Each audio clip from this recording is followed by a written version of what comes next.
We firmly believe that there can be no justification for terrorism and it must be stopped in all its forms and manifestations, including cross-border terrorism. Members need not be reminded that combating terrorism is one of the original mandates of the SCO.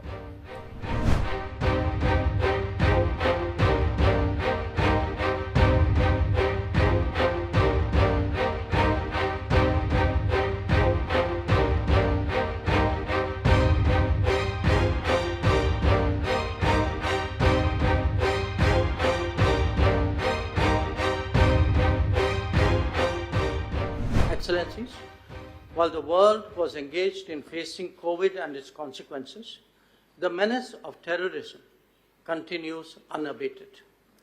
Taking our eyes off this menace would be detrimental to our security interests. We firmly believe that there can be no justification for terrorism and it must be stopped in all its forms and manifestations, including cross-border terrorism.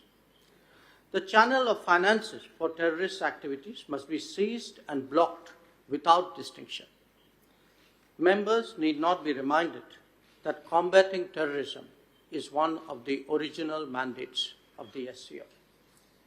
The unfolding situation in Afghanistan remains at the center of our attention. Our efforts should be directed towards the welfare of the Afghan people.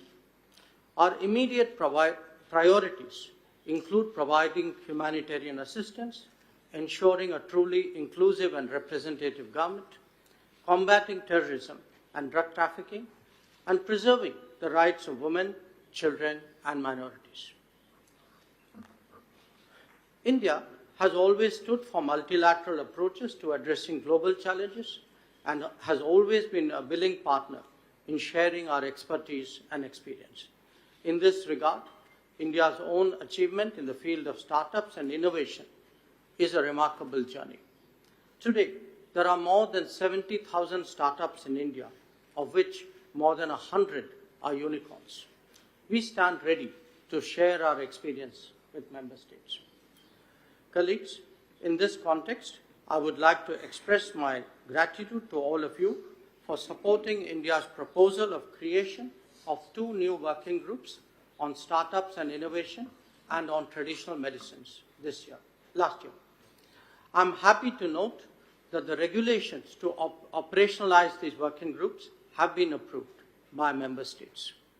Excellencies, SCO is in its 3rd decade of existence, and this is an opportune time for its reform and modernization to keep the organization relevant in a rapidly transforming world. I'm pleased to note that the discussions on the issues of reform and modernization of the organization have already commenced. I assure you that India will extend its constructive and active support for this process.